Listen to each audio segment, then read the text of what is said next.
Hello everyone, आपका फिर से स्वागत है प्रेपलिन पे। दोस्तों, आज का हमारा जो वीडियो है ये आरएस प्री 2013 जिसका री एग्ज़ाम हुआ था 31 अक्टूबर 2015 को, उसका वीडियो है। दोस्तों, इस वीडियो में हम ज्योग्राफी के जो क्वेश्चन हैं उनके बारे में हम डिटेल में चर्चा करेंगे। दोस्तों, ये वीडियो बनाने का मकसद है ताकि आप ज्योग्राफी के जो क्वेश्चन आ रहे हैं आरएस में उनकी नेचर को समझ सके और आरएस 2021 में प्रश्नों को सोल्व कर सके। तो दोस्तों, इस वीडियो में हमारा जो पहला क्वेश्चन है वो देखिए। दोस्तों, पहला क्वेश्चन है, फ्रांस का लोरेन प्रदेश प्रसिद्ध है लोहे एवं इस्पात उद्योग के लिए, सूती वस्त्र उद्योग के लिए, कागज उद्योग के लिए, रसायन उद्योग के लिए। तो दोस्तों, इसका आंसर है लोहे एवं इस्पात उद्योग के लिए। दोस्तों, आपने पिट्सबर्ग का नाम सुना होगा। पिट्सबर्ग ये यूएसए में है। इसको विश्व की लोहे इस्पात उद्योग की राजधानी कहते हैं। तो दोस्तों, बिल्कुल ऐसे ही फ्रांस का लोहे इस्पात का क्षेत्र है लोरेन। कौन सा क्षेत्र दोस्तों? लोरेन। इसका पूरा नाम है दोस्तों सार लोरेन। सार लोरेन क्षेत्र। बिल्कुल ऐसे ही दोस्तों हैमिल्टन है। हैमिल्टन एक कनाडा में है। ये भी दोस्तों लोहे इस्पात उद्योग के लिए प्रसिद्ध है। यवाटा है दोस्तों, यवाटा ये जापान में है और इसे जापान का पिट्सबर्ग भी कहते हैं। नेक्स्ट दोस्तों, अनसान मुकदेन क्षेत्र। ये दोस्तों चाइना में है, चीन में, और इसको चीन का पिट्सबर्ग भी कहते हैं। इसे जापान का पिट्सबर्ग कहते हैं। इसका ध्यान रखना दोस्तों, इस प्रश्न का आंसर होगा 1 नंबर। नेक्स्ट है, यूनेस्को द्वारा मैन एंड बायोस्फीयर प्रोग्राम की शुरुआत हुई थी। दोस्तों, UNESCO United Nation Educational Scientific and Cultural Organisation, जो यूएनओ संयुक्त राष्ट्र संघ की एक शाखा है, इसने 1971 में एक प्रोग्राम शुरू किया, man and biosphere reserve. Man and biosphere reserve, map. तो दोस्तों, इस कार्यक्रम का उद्देश्य ये था कि जो नेचुरल हैबिटेट वाले क्षेत्र हैं, जैसे national park, wild life sanctuary, इनको मिलाकर एक बायोस्फीयर रिजर्व बनाया जाए और उसमें जो मानव और प्रकृति है, मानव और जो प्रकृति है, इनके बीच में जो अंतर संबंध है उनको स्थापित किया जाए। तो दोस्तों, इन ऑप्शन में 1971 कहीं भी नहीं है, इसलिए उस समय आरपीएससी ने बाद में इस क्वेश्चन को डिलीट कर दिया था। आप ध्यान रखना, ये कब शुरू हुआ था? 1971 में। नेक्स्ट दोस्तों, निम्नलिखित भारत के मानचित्र पर पूर्वी तटीय बंदरगाहों की स्थिति 1, 2, 3 एवं 4 से प्रदर्शित की गई है। इन्हें पहचानिए तथा नीचे दिए गए क्रम में उत्तर दीजिए। तो दोस्तों, ये पूर्वी तट है भारत का। इसमें 1, 2, 3, 4 यहाँ कौन कौन से बंदरगाह है ये पूछा गया है। तो दोस्तों, इसमें इसका आंसर होगा 2 नंबर। तो दोस्तों, सबसे पहले नीचे है तमिलनाडु में तूतीकोरन बंदरगाह, और तूतीकोरन बंदरगाह का वर्तमान में नाम है चिदम्बरनार पोर्ट लिमिटेड। इसके बाद है दोस्तों चेन्नई, ये भी कहाँ है दोस्तों? तमिलनाडु में। इसके बाद है दोस्तों मछलीपट्टनम। इसके बाद है दोस्तों विशाखापट्टनम। ये दोनों दोस्तों आंध्र प्रदेश में। कहाँ है? आंध्र प्रदेश में। तो आंसर क्या होगा दोस्तों? 2 नंबर। दोस्तों, भारत में 213 बंदरगाह हैं, जिनमें से 13 बड़े हैं और 200 छोटे हैं। तो दोस्तों ये देखो आप, गुजरात में कांडला बंदरगाह है, फिर महाराष्ट्र में मुंबई बंदरगाह है, मुंबई के पास में ही जवाहरलाल नेहरू बंदरगाह है, फिर दोस्तों गोवा में मर्मागांव बंदरगाह है, फिर दोस्तों कर्नाटक में न्यू मंगलोर बंदरगाह है, फिर केरल में कोचीन बंदरगाह है। इस प्रकार दोस्तों ये 6 बड़े बंदरगाह तो आते हैं पश्चिमी तट पर। फिर दोस्तों तूतीकोरन बंदरगाह है, चेन्नई बंदरगाह है, एन्नोर बंदरगाह है। एन्नोर बंदरगाह का नाम कामराज बंदरगाह है, कामराज पोर्ट ट्रस्ट, इसका ध्यान रखना। फिर दोस्तों विशाखापट्टनम है, फिर दोस्तों उड़ीसा में पारादीप है, फिर पश्चिमी बंगाल में कलकत्ता बंदरगाह है। तो दोस्तों ये 6 इस तरफ आते हैं। ये मछलीपट्टनम, ये जो मछलीपट्टनम है, ये 200 बंदरगाहों में शामिल है दोस्तों, 13 बड़ों में शामिल नहीं है। फिर दोस्तों एक आता है अंडमान निकोबार में पोर्ट ब्लेयर। इस प्रकार 13 कैसे हैं दोस्तों, बड़े बंदरगाह हैं और 200 छोटे बंदरगाह हैं। आगे देखिए, निम्नलिखित में से कौन सा एक सही सुमेलित नहीं है। तो दोस्तों एक तरफ तो दी गई है तेल शोधनशालाएं यानी ऑयल रिफाइनरी, तेल शोधनशालाएं, और एक तरफ दिया गया है उनका जो समूह या संस्था है कि कौन से कंपनी ने इसको स्थापित किया है। तो दोस्तों Tatipaka Andhra Pradesh ONGC, Digboi Assam IOCL, ONGC oil and natural gas corporation IOCL, Indian oil corporation limited. ये है दोस्तों HPCL, Koyali Gujarat HPCL, Hindustan petroleum corporation limited. Bina Madhya Pradesh दोस्तों BPCL, कौन सा दोस्तों BPCL। तो दोस्तों यहाँ ध्यान दो आप, जो कोयली है गुजरात का, ये IOCL के अंतर्गत ही आता है। IOCL ये BPCL के अंतर्गत नहीं आता, इसलिए आंसर क्या हो जाएगा, ये पूछ रहा है सुमेलित नहीं है, तो 3 नंबर सुमेलित नहीं है। तो दोस्तों भारत में वर्तमान में 24 रिफाइनरी हैं। अब इस 24 में से जो दोस्तों 8 हैं, ये तो है 9 है, ये तो है IOCL के अंतर्गत।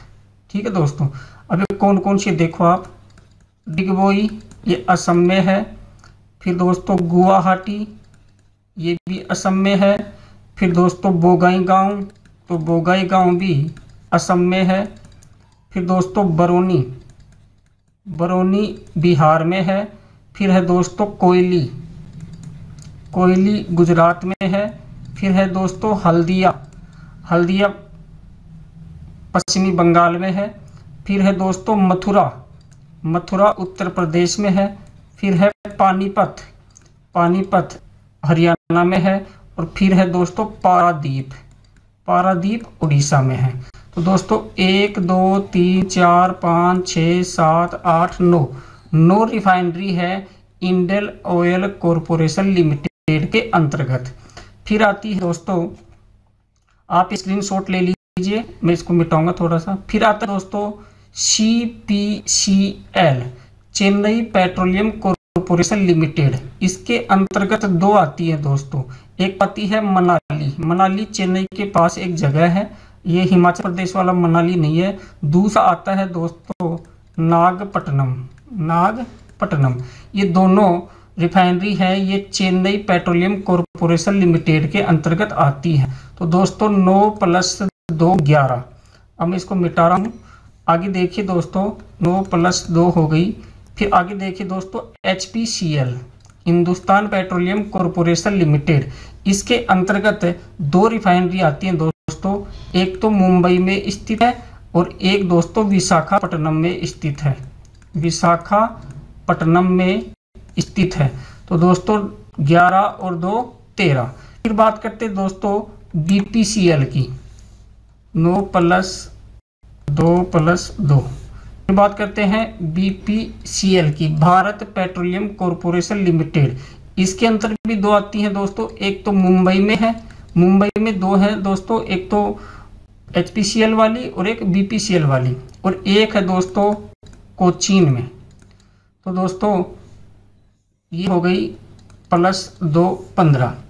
फिर बात करते हैं दोस्तों नुमालीगढ़ रिफाइनरी लिमिटेड NRL। इसकी एक है नुमालीगढ़, और नुमालीगढ़ में है, ये है असम में।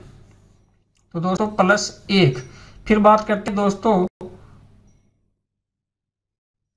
MRPL, Mangalore refinery petrochemicals limited, Mangalore refinery and petrochemicals limited. इसकी है दोस्तों मंगलोर में, और मंगलोर है कर्नाटक में। फिर आता है दोस्तों ONGC, oil and natural gas corporation. इसके अंतर्गत एक दोस्तों तातीपाका, और तातीपाका है आंध्र प्रदेश में। तो दोस्तों ये रहा तातीपाका, आप देखो पहला ऑप्शन ONGC।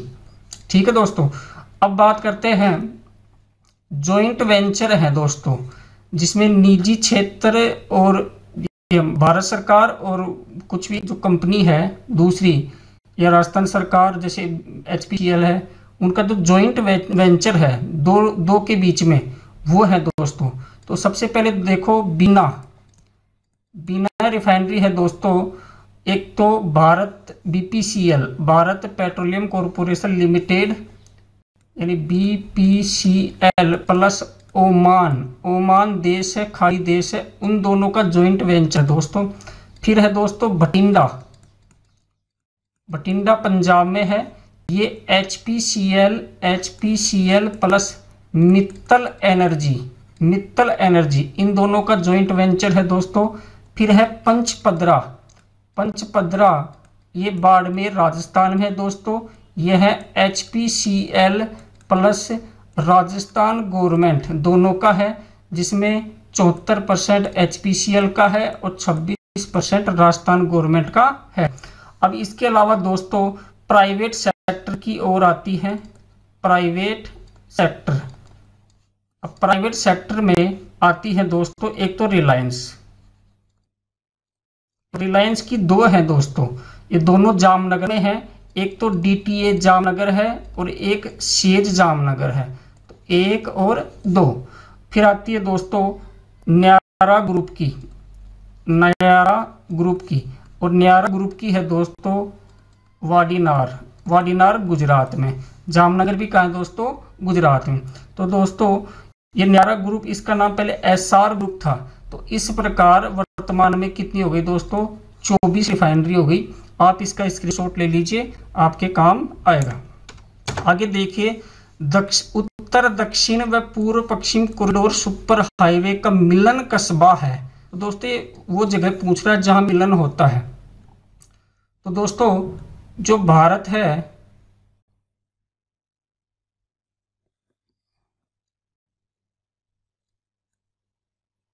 इसमें श्रीनगर से और कन्याकुमारी, इसको कहते हैं उत्तर दक्षिण कॉरिडोर, नॉर्थ साउथ कॉरिडोर। और गुजरात के पोरबंदर से और असम का सिलचर और पोरबंदर, इसको कहते हैं पूर्व पश्चिम कॉरिडोर। इन दोनों का जो मिलन होता है दोस्तों, वो होता है झांसी में। कहाँ होता है? झांसी में। तो इसका आप ध्यान रखना, इसका आंसर आएगा झांसी। नेक्स्ट है सुमेलित कीजिए। एक तरफ दोस्तों जल संधियां हैं और एक तरफ है जगह के नाम दे रखे हैं, ये कह रहे हैं कि भाई इनका मिलान करो या सुमेलित करवाओ। तो दोस्तों यहाँ मैंने मैप लगाया है एक, जिब्राल्टर जल संधि। तो दोस्तों यहाँ जिब्राल्टर जल संधि है जो अफ्रीका और यूरोप को तो अलग करती है और भूमध्य सागर और अटलांटिक महासागर को जोड़ती है। तो ए में आएगा दोस्तों 3 नंबर, अफ्रीका व यूरोप के मध्य। दूसरा है दोस्तों मलक्का जल संधि। तो दोस्तों मलक्का जल संधि है वो इंडोनेशिया व मलेशिया के मध्य है। यहाँ देखिए दोस्तों, ये तो रहा मलेशिया और ये रहा इंडोनेशिया, दोनों के मध्य है मलक्का जल संधि। तो 2 नंबर यहाँ आ गया, 1 नंबर यहाँ आ गया। तीसरा है दोस्तों बेरिंग जल संधि। तो बेरिंग जल संधि है ये एशिया व उत्तरी अमेरिका के मध्य है। तो दोस्तों ये नॉर्थ अमेरिका है, जिसमें ये अलास्का, ये कनाडा, ये यूएसए, ये एशिया है यानी रूस वाला भाग है। तो दोस्तों पृथ्वी गोल है, तो इधर आ जाएगा कौन सा भाग, ये वाला भाग। ये वाला भाग किधर आ जाएगा, इधर, इसको कहेंगे नॉर्थ अमेरिका। और बीच में दोस्तों प्रशांत महासागर। तो यहाँ जो स्थित है इसको कहते हैं दोस्तों बेरिंग जल संधि। बेरिंग जल संधि ये क्या करती है, ये एशिया व उत्तरी अमेरिका को अलग करती है और आर्कटिक सागर और प्रशांत महासागर को जोड़ती है। नेक्स्ट है दोस्तों हार्मुज जल संधि। तो दोस्तों हार्मुज जल संधि है वो है फारस की खाड़ी व ओमान की खाड़ी के मध्य। ये देखिए दोस्तों आप, ये लाल सागर है, ये हिंद महासागर है, यहाँ ओमान की खाड़ी है, यहाँ फारस की खाड़ी है, यहाँ ईरान है, इसको पहले फारस भी कहते थे। तो ओमान की खाड़ी और फारस की खाड़ी के मध्य में है ये, इसको कहते हैं हार्मुज जल संधि। ये ओमान की खाड़ी व फारस की खाड़ी को जोड़ती है और शेष एशिया को अरब प्रायद्वीप से अलग करती है। तो दोस्तों इस प्रकार अपना जो आंसर होगा ए में 3। तो दोस्तों ए में 3 इसमें है ये दोनों कट। फिर बी में 1, तो दोस्तों बी में 1 इसमें है। फिर सी में 4, तो दोस्तों सी में 4 इसमें है। और डी में 2 इसमें है। तो आंसर हो जाएगा 2 नंबर। नेक्स्ट देखिए विषुवत रेखीय प्रदेश के उच्च भूमि क्षेत्र किस प्रकार की खेती या कृषि के लिए उपयुक्त है। तो देखिए दोस्तों विषुवत रेखीय प्रदेश के जो उच्च भूमि यानी ऊंचे क्षेत्र यानी पहाड़ी ढालों वाले जो क्षेत्र हैं, ये बागाती कृषि, जो बागानी कृषि करते हैं, बागानी या बागाती, उसके लिए उपयुक्त है दोस्तों। ठीक है, तो इसका आंसर होगा 1। दोस्तों शुष्क कृषि है ये मरुस्थलीय क्षेत्र में की जाती है। आर्द्रतर कृषि है ये विषुवत रेखीय प्रदेश के मैदानी क्षेत्रों में की जाती है। और व्यापारिक कृषि है ये व्यापारिक कृषि इन्हीं के नाम है। अगर इनका उत्पादन व्यापारिक स्तर पर होता है तो उसको व्यापारिक कृषि कहते हैं। निम्न में से कौन सा भारत का राज्य कर्क रेखा के उत्तर में स्थित है। तो दोस्तों कर्क रेखा भारत के 8 राज्यों से गुजरती है, जिसमें गुजरात, राजस्थान, मध्य प्रदेश, छत्तीसगढ़, झारखंड, पश्चिमी बंगाल यानी वेस्ट बंगाल, त्रिपुरा और मिजोरम। तो दोस्तों यहाँ त्रिपुरा भी है, मिजोरम भी है, झारखंड भी है। और दोस्तों यहाँ जो ये आता है ऐसा क्षेत्र आपने देखा होगा कि यहाँ अरुणाचल प्रदेश, यहाँ नागालैंड, यहाँ मणिपुर। तो ये मणिपुर है, ये दूसरा ऑप्शन, ये इससे उत्तर की ओर स्थित है, इसलिए अपना आंसर क्या आएगा 2 नंबर। निम्न वक्तव्यों पर विचार कर सही उत्तर का चयन कीजिए। तो दोस्तों कथन ए है हिमालय से निकलने वाली नदियां सतत वाहिनी है। ये कथन बिल्कुल राइट है दोस्तों। हिमालयन नदियों का उद्गम स्रोत हिमानियों में स्थित है। ये भी कथन बिल्कुल राइट है दोस्तों।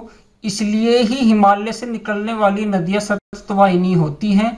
क्यों? क्योंकि वो बरसाती नहीं है और वो उनको जल मिलता है हिमानियों के पिघलने से। तो कथन ए और आर दोनों सही है। आर ए की पुष्टि करता है, तो अपना आंसर होगा 1 नंबर। भारत का सबसे अधिक विस्तृत भू आकृतिक प्रदेश है। दोस्तों जो भारत का प्रायद्वीपीय पठारी प्रदेश है ये पूरा,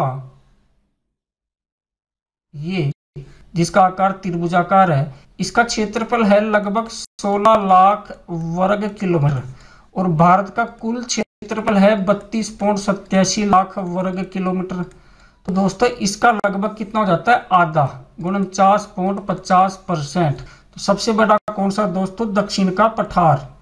आंसर है 1 नंबर।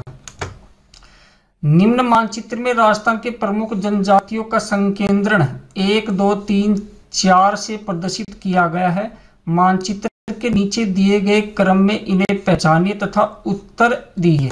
तो दोस्तों 1 नंबर यहाँ है, 2 यहाँ है, 3 यहाँ है, 4 यहाँ है।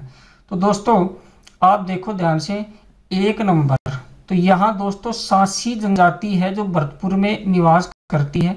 2 नंबर यहाँ 12 है और 12 में यहाँ सहरिया जनजाति निवास करती है। यहाँ दोस्तों डूंगरपुर, उदयपुर, बांसवाड़ा में यहाँ भील जनजाति निवास करती है और यहाँ सिरोही में ग्रासिया जनजाति निवास करती है। तो अपना आंसर हो जाएगा 3 नंबर, 1, 2, 3 और 4।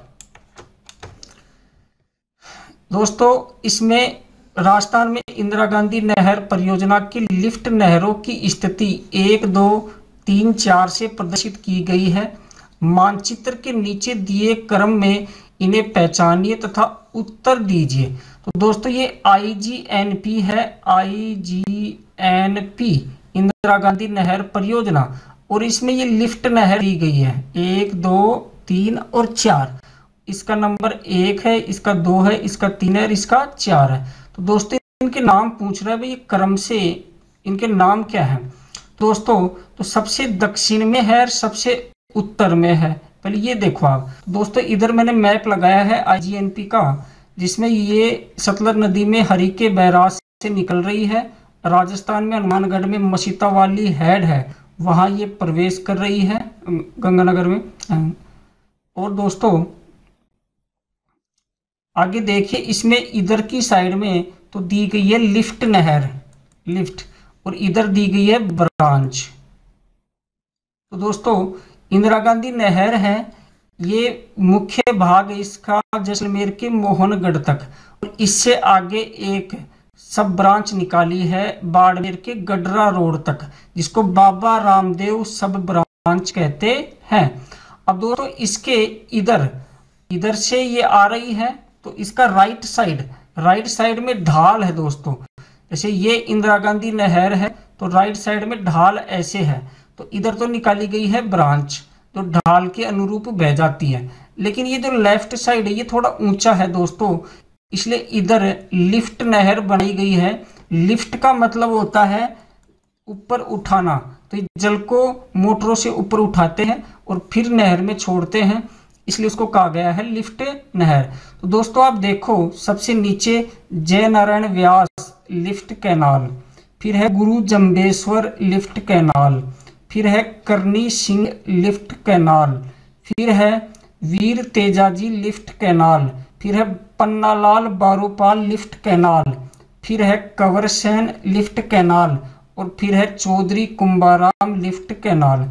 तो दोस्तों 4 नंबर पे आनी चाहिए चौधरी कुंभाराम, और 1 नंबर पे आनी चाहिए अपनी जय नारायण व्यास। तो दोस्तों 1 नंबर पे जय नारायण व्यास इसमें है, तो ये वाला एलिमेंट ये वाला।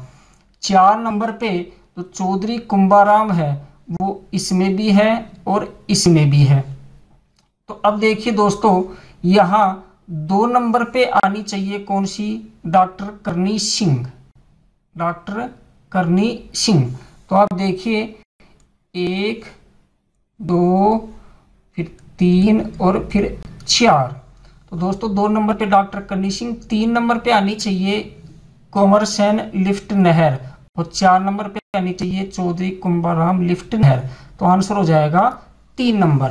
तो दोस्तों ये जो लिफ्ट नहर का जो ये मेरे पूरा का पूरा मैप लगाया है, आप इसकी स्क्रीनशॉट ले लीजिए, भविष्य में आपके काम आएगी। एक तरफ ब्रांच है दोस्तों, देख लो, सूरतगढ़ ब्रांच, अनूपगढ़ ब्रांच, पुगल branch, दातौर branch, Barsalpur branch, वारनवाला branch, शहीद बीरबल ब्रांच और सागरमल गोपा ब्रांच। इसका आप ध्यान रखना दोस्तों। आगे देखते हैं, राजस्थान के दक्षिणी पूर्वी पहाड़ी क्षेत्र में आदिवासियों द्वारा की जाने वाली कृषि को कहते हैं। तो दोस्तों आरपीएससी ने इसका आंसर माना था वालरा। तो आपने झूम कृषि नाम सुना होगा, जिसको शिफ्टिंग कल्टीवेशन कहते हैं, यानी कि स्थानांतरित कृषि। स्थानांतरित कृषि। तो दोस्तों स्थानांतरित कृषि में ये होता है, आदिवासी क्या करते हैं कि जंगल है, जंगल को जलाएंगे, साफ करेंगे, यहाँ 2-3 साल खेती करेंगे, फिर दूसरे जंगल को जलाएंगे, इसे साफ करेंगे, 2-3 साल खेती करेंगे, फिर तीसरे जंगल को जलाएंगे। तो ये क्या करते हैं, एक स्थान से दूसरे स्थान पर शिफ्ट करते रहते हैं, स्थानांतरण करते रहते हैं, इसलिए इसको क्या कहते हैं, स्थानांतरित कृषि।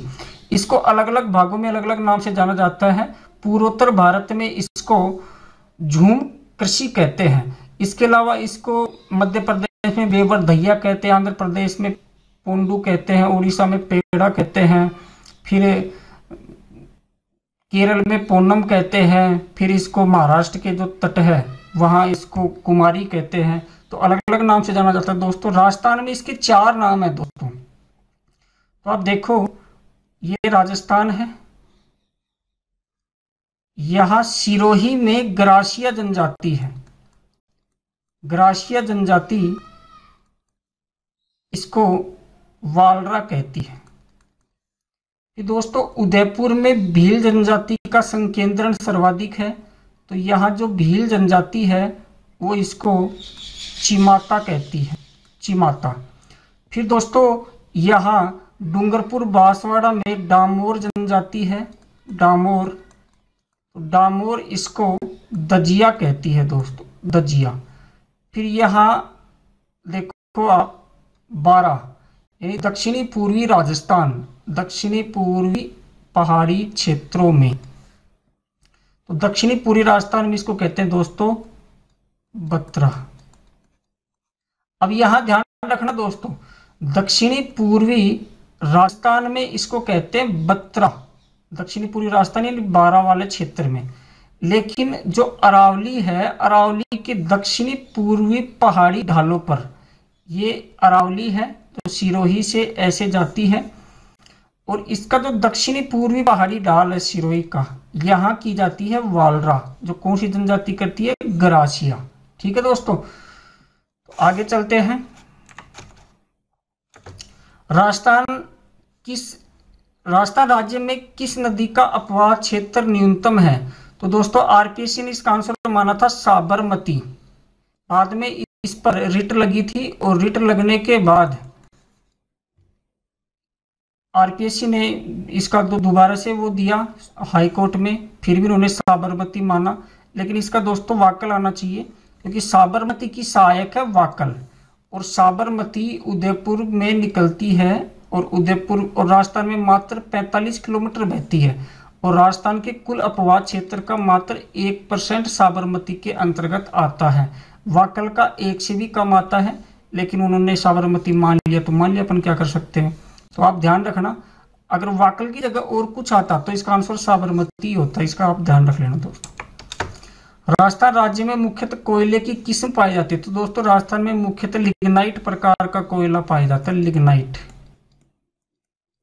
और ये मुख्य रूप से बाड़मेर, बीकानेर और नागौर क्षेत्र में पाया जाता है। जैसे बाड़मेर में कपूरी, जालिपा, गिरल, कपूरड़ी, जालिपा, गिरल ये क्षेत्र हैं।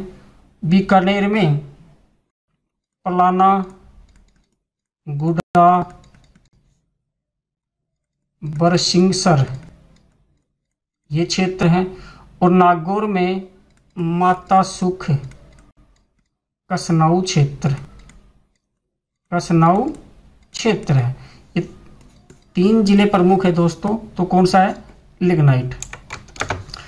गोठ मांगलोद क्षेत्र का संबंध किस खनिज से है? तो दोस्तों गोठ मांगलोद का संबंध जिप्सम से है। किससे दोस्तों?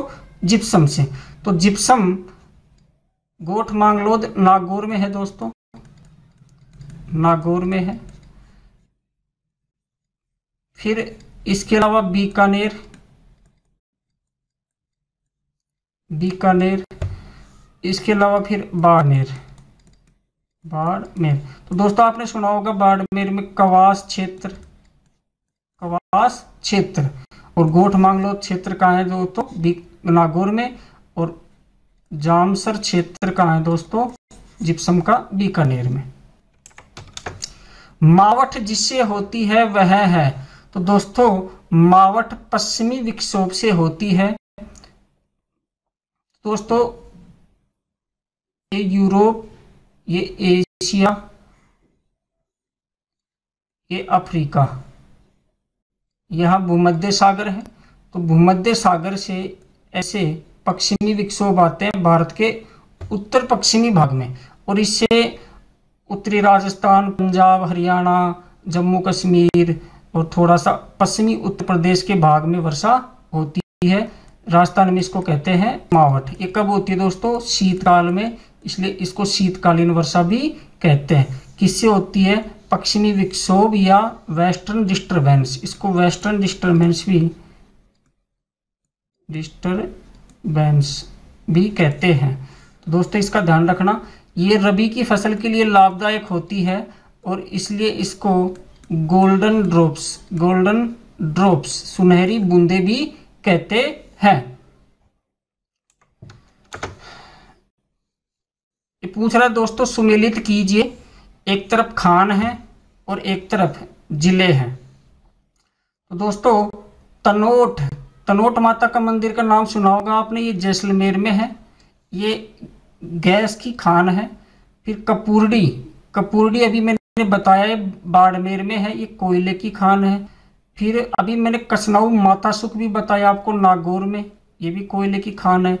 केसर देसर ये बीकानेर में है दोस्तों। तो दोस्तों डी में आएगा 1, तो डी में 1 इसमें है, तो ये दोनों डिलीट। कपूरडी बी में आएगा 4, तो दोस्तों बी में 4 इसमें है, ठीक है दोस्तों। फिर सी में आएगा 2, तो सी में 2 इसमें है।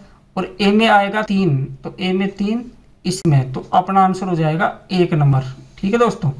ये सारे के सारे रॉन्ग है। लोहा अयस्क खनन क्षेत्र नहीं है, तो दोस्तों मोरिजा चोमू बनोला क्षेत्र ये लोहयस्क क्षेत्र है, इसका नाम है मोरिजा चोमू बनोला, ये जयपुर जिले में है दोस्तों, जयपुर जिले में। फिर डाबला सिंगाना ये सीकर और झुंझुनू जिले के बीच में फैला है, ये भी लोहयस्क क्षेत्र है। नीमला रायचेला ये दौसा में है, ये भी लोहयस्क क्षेत्र है। तलवाड़ा ये बांसवाड़ा में है और ये मैग्नीज क्षेत्र है दोस्तों, इसलिए आंसर क्या जाएगा 4 नंबर।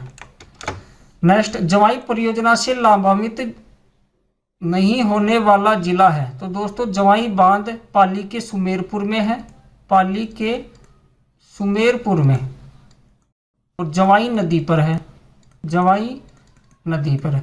इसको मारवाड़ का अमृत सरोवर कहते हैं। इससे उदयपुर, बाड़मेर, सिरोही जिलों को भी लाभ हो रहा है। इसके अलावा जोधपुर, पाली इनको ज़्यादा लाभ हो रहा है, लेकिन राजसमंद को बिल्कुल भी लाभ नहीं हो रहा है, तो इससे लाभान्वित नहीं होने वाला जिला है राजसमंद।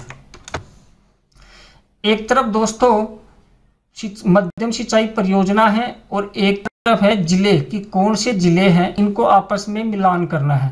तो दोस्तों गागरीन है ये झालावाड़ में है, पीपलाद है ये भी झालावाड़ में है, गरदड़ा बांध ये बूंदी में है, और तकली ये कोटा में है। तो दोस्तों अपना आंसर हो जाएगा 3 नंबर। ए में भी 3, बी में भी 3, सी में 2 और डी में 1। तो दोस्तों जब ये प्रश्न आया था तो कुछ स्टूडेंट शिकायत कर रहे थे कि सर ये क्वेश्चन गलत है। गलत नहीं है सर, इसमें ए में और बी में 3 ऑप्शन दे रखे हैं। देखिए ये दोनों किस में है, झालावाड़ में। 4 किसी में भी नहीं आएगा, तो इसका ध्यान रखना। कई बार ऐसे थोड़े अटपटे क्वेश्चन आ जाते हैं, तो इसमें कंफ्यूज नहीं होना है। राजस्थान में वर्तमान में सुपर क्रिटिकल पावर प्लांट की प्रस्तावित क्षमता सर्वाधिक मानी गई है। तो दोस्तों जब ये क्वेश्चन आया था तो उस समय सूरतगढ़ था। क्या था दोस्तों, सूरतगढ़। वर्तमान में छबड़ा है, छबड़ा की 2320 मेगावाट है, छबड़ा का है 12 में। तो इसका ध्यान रखना दोस्तों, उस समय सूरतगढ़ था। सूरतगढ़ की 1500 मेगावाट है। और वर्तमान में हाल फिलहाल की बात कर रहा हूँ मैं, वर्तमान में अभी 1 सितंबर है आज, और अभी जो सूरतगढ़ थर्मल पावर प्लांट है वो बंद ठप हो गया है क्योंकि कोयले की सप्लाई नहीं हो रही है वहाँ पे। तो इसलिए ध्यान रखना कौन सा है दोस्तों, उस समय सूरतगढ़ था, आंसर क्या था सूरतगढ़। वर्तमान में आपसे पूरे तो छबड़ा है, इसका ध्यान रखना। नेशनल बांस मिशन के अंतर्गत कौन सा जिला शामिल नहीं है? तो दोस्तों तो नेशनल बांस मिशन है ये राजस्थान के 12 जिलों में चलाया जा रहा है, नेशनल बंबू मिशन। अब इसमें कौन कौन से दोस्तों, करौली, सवाई माधोपुर, फिर है बारा, फिर है झालावाड़, फिर है दोस्तों भीलवाड़ा, फिर है दोस्तों चित्तौड़गढ़, फिर है दोस्तों प्रतापगढ़, फिर है दोस्तों बांसवाड़ा, फिर है डूंगरपुर, फिर है राजसमंद, फिर है सिरोही। तो दोस्तों 1 2 3 4 5 6 7 8 9 10 11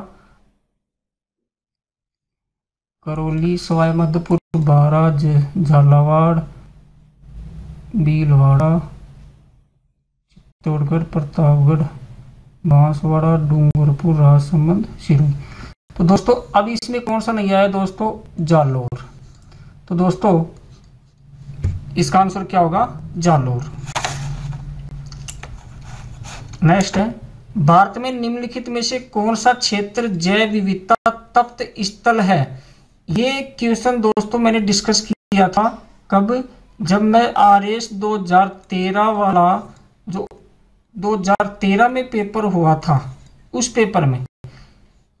तो दोस्तों इसका आंसर होगा पश्चिमी घाट। मैंने आपको बताया था कि भारत में 4 हॉट स्पॉट है, एक तो पश्चिमी घाट, एक पूर्वी हिमालय, एक इंडो भ्रम और एक सुंडा लैंड। 1 2 3 और 4। तो इसका आंसर क्या है दोस्तों, 2 नंबर। निम्नलिखित जंगलों में से कौन सा जंगल पृथ्वी ग्रह के फेफड़ों के रूप में जाना जाता है? ये मैंने SI वाला जो पेपर सॉल्यूशन किया था उसमें भी बताया था आपको कि अमेजन वर्षा वन है, विश्वतरेखीय वर्षा वन भी कहलाते हैं। इनको यहाँ सेलवास कहते हैं, सेलवास। इनको पृथ्वी के फेफड़े कहते हैं क्योंकि पूरी पृथ्वी का लगभग 20% ऑक्सीजन ये उत्पादित करते हैं। नेक्स्ट दोस्तों, निम्न फसल समूह में से कौन सा समूह ऐसा है जिसमें कोई फसल या फसलें जैव ईंधन के रूप में प्रयुक्त नहीं की जा सकती? दोस्तों बायोफ्यूल का नाम आपने सुना होगा, जैव ईंधन। और ये जो एग्रीकल्चर की जो फसलें होती हैं उनसे बनाया जा रहा है बायोफ्यूल, बायोडीजल। तो ये पूछ रहा है भाई कौन सी से नहीं होती? तो दोस्तों देखो, जेट्रोफा से बनाया जाता है, गन्ना से बनाया जाता है, पाम से बनाया जाता है, गेहूं से भी बनाया जाता है, सोयाबीन से भी बनाया जाता है, मक्का से भी, रैपसीड एवं सरसों, मस्टर्ड एंड रैपसीड, सरसों एवं राई, इससे भी बनाया जाता है। फिर मक्का आ ही गया, फिर गन्ना आ ही गया। तो दोस्तों मसूर और चुकंदर से नहीं बनाया जाता। तो इसका आंसर होगा 2 नंबर। तो इसका ध्यान रखना आप। ये 7-8 फसल है दोस्तों जिनसे बनाया जाता है, जेट्रोफा, पाम, गेहूं की भूसी, सोयाबीन, मक्का। जेट्रोफा का दोस्तों रतनजोत भी कहते हैं, रतनजोत। ये ब्राजील मूल का पौधा है, राजस्थान में इसकी खेती की जा रही है। फिर दोस्तों सरसों एवं रागी यानी रैपसीड, मस्टर्ड एंड रैपसीड। फिर आ गया दोस्तों गन्ना। तो दोस्तों ये 7 फसल हैं, इनको काम में लिया जाता है, मसूर और चुकंदर को काम में नहीं लिया जाता। आगे देखिए, मरुस्थल में फ्रेटोफाइट्स मिलते हैं, यानी ऐसे पादप जिनमें लंबी 20 से 30 फीट मूसला जड़ होती है। दोस्तों आपने जीरोफाइट्स का नाम सुना होगा, जीरोफाइट्स यानी मरोदभिद, और मरोदभिद का ही एक प्रकार है क्या, फ्रेटोफाइट्स, और ये फ्रेटोफाइट्स में थोड़ी सी ज़्यादा लंबी जड़ें होती हैं, इसको मूसला जड़ कहते हैं। ये इनकी विशेषता होती है दोस्तों, तो ध्यान रखना, इसका आंसर होगा 2 नंबर। दोस्तों इस वीडियो में इतना ही। इसमें लगभग 27 क्वेश्चन ज्योग्राफी के थे। मैंने जो एनवायरनमेंट एंड इकोलॉजी वाले क्वेश्चन है वो छोड़ दिए, क्योंकि उसके लिए अलग से वीडियो बनाऊंगा मैं। साइंस एंड टेक्नोलॉजी और इकोनॉमी और एनवायरनमेंट एंड इकोलॉजी। तो दोस्तों थैंक्स फॉर वाचिंग। इस वीडियो में इतना ही। अगर आपको वीडियो पसंद आया हो तो लाइक शेयर सब्सक्राइब कीजिए, और अगर आपको इसका पहले वाला वीडियो देखना है तो यह स्क्रीन पर शो कर रहा होगा, वहां आप क्लिक करके उसको देख सकते हैं। नेक्स्ट वीडियो आएगा दोस्तों, वो आएगा RS प्री 2016 का। ठीक है दोस्तों, नमस्कार।